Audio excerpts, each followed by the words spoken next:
Tyson's aura was one of invincibility, holding the WBC, WBA, and IBF heavyweight titles. Yet, in the other corner, a seemingly unlikely challenger, James "Buster" Douglas, prepared to etch his name into the annals of sports history. So, what dynamics inside and outside the ring turned this battle into one of the most unforgettable moments in boxing history? Join us as we delve into this clash between Mike Tyson and James Douglas. Mike Tyson was the world's unbeaten and undisputed heavyweight champion at the time of the match and was immensely popular. He was the WBC, WBA, and IBF champion.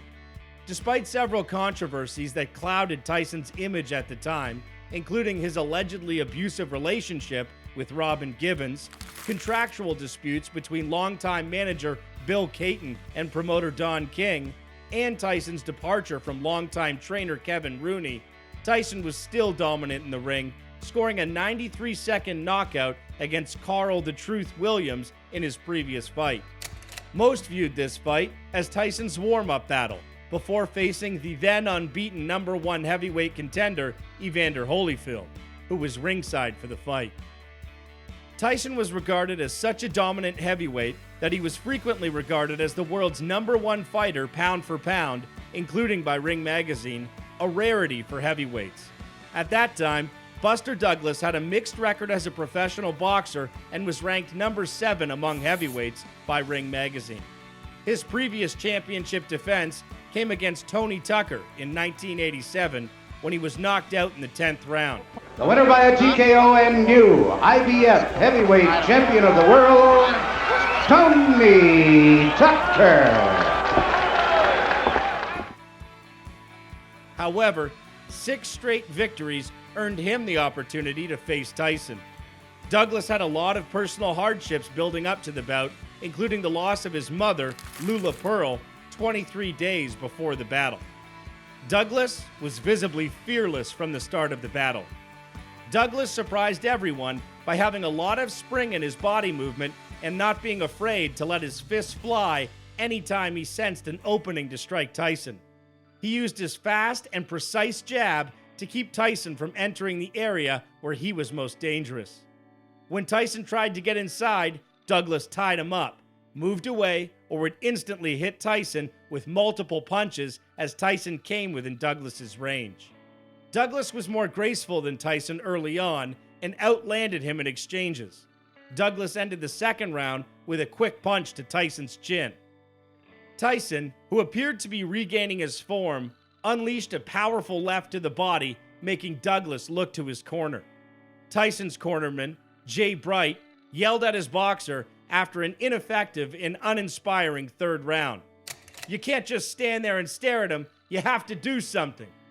Boxer Sugar Ray Leonard, who was at ringside conducting HBO commentary, highlighted Douglas's domination with the jab and right hand and stated Tyson was having one of those "you just don't have it, things just don't click in" days in the ring.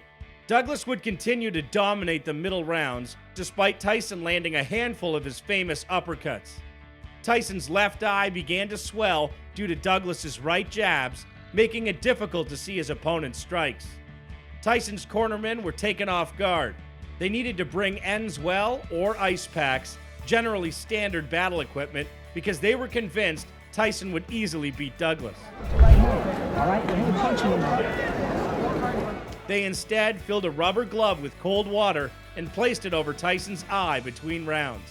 At one point, Aaron Snowell, Tyson's main cornerman, hooked the chain from the identification badge hanging from his neck between the icy glove and Tyson's eye. Tyson gasped in pain as Snowell moved, the chain dragging from one side of his wounded eye to the other. As the fight progressed, confusion and panic spread in his corner. Despite Tyson's failure to execute a successful fight strategy, his corner advised him between rounds to shift his head, jab his way inside, and unleash a right punch.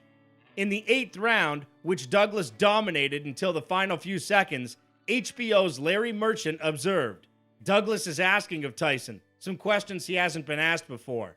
In the last few rounds of a fight, you have to come back and win it."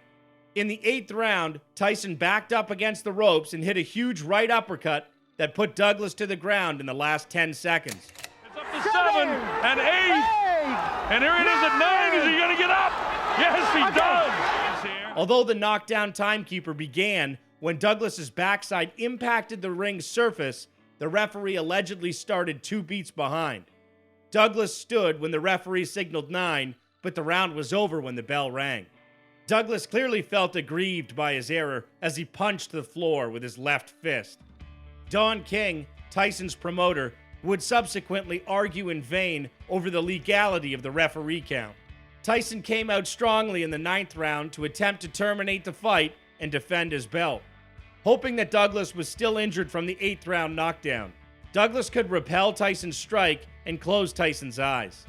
Both men exchanged blows before Douglas landed a 4-punch combination that knocked Tyson on the canvas. Again, Buster fights back strongly, landing some big shots. And now he can't get careless. Look at that. Douglas came up on Tyson, injured along the ropes, and launched a 4-punch barrage to knock him out. Tyson pushed forward in the 10th round, but was still in a lot of pain from the blows he had taken during the bout. Douglas measured Tyson with a couple of jabs before throwing an uppercut that wrenched Tyson's head skyward and stopped Tyson in his tracks. As Tyson fought back, Douglas landed 4 punches to the head, putting him out for the first time in his career. Tyson scrambled for his mouthpiece on the canvas in a legendary sequence before placing one end in his mouth with the other hanging out. The champion tried to get back up, but referee Octavio Mayrin called him out. As a result, Buster Douglas became the new, undisputed heavyweight champion, pulling off one of the greatest upsets in boxing history. The official scores after 9 rounds were 87-86 for Tyson, 86-86 for Douglas. Douglas sobbed at the post-fight interview when asked why he could win this bout when no one expected him to. "Because of my mother, God bless her heart," the tearful new champion explained. You know, What are you thinking about right now? What do you feel right now, this very moment? I feel Where's great. Lamar? How many did you I feel relieved. Coming I feel in, You satisfied. did it for your mother? I did it for my mother. I did it for my team. I did it for my... Before Douglas could celebrate his victory, King convened a news conference to contest the result. He boldly claimed that the count in the 8th round was too lengthy, although HBO and many American media had deemed the fight unworthy of their time. According to King, Douglas should have been counted out. As a result, Tyson should remain the champion. Octavio Mayrin, the referee, was obliged to apologize for his mistake. The WBC and Suleiman appeared to be on board as well. Under those circumstances, I am presently withholding the recognition to whatever decision was issued today and calling a meeting in Mexico City. As Douglas returned from Tokyo, it was still being determined if he would be crowned world champion. After plans for a rematch fell through, Douglas faced #1 contender Evander Holyfield in his maiden championship defense. Holyfield knocked out an overweight Douglas in the 3rd round, weighing 14.5 pounds, 6.6 kilograms, more than in the Tyson battle. Douglas stepped down following the match. 6 years later, after nearly dying in a diabetic coma, he returned and won several fights against journeyman competition. In 1999, he competed for the final time. Despite rumors of a rematch with Tyson throughout the 1990s, they never met again. After the Douglas fight, Tyson fought 4 more times before being convicted of raping beauty pageant finalist Desiree Washington in 1991. Bobby Brown, one of Tyson's close pals, has revealed why Iron Mike lost that night, 32 years after the shot. After confessing in an A&E interview, it appears that the 53-year-old artist significantly influenced Tyson's defeat in Tokyo. "Me and Mike Tyson are still friends to this day, but there was a period where we partied in Japan just before his bout with Buster Douglas. We partied like really, really, really hard," Bobby Brown continues. "They had multiple women in their rooms. There must have been at least 24 girls in the room with me and Mike. We partied. And I was trying to get him to get some rest. He finally got some sleep in the ring. Please don't put that part in. He's going to kill me." Sleep and a good diet are critical in a high-pressure sport like boxing, and Tyson had to learn this the hard way. Sleep deprivation robbed him of his unblemished record. The baddest man on the planet fought 58 times, winning 50 of them, 44 of them by knockout. He was only defeated 6 times. Are our perceptions of underestimation just as fragile as a champion's title? Let us know your thoughts in the comments below, and if you found this video helpful, remember to like and subscribe to stay updated on all our latest content.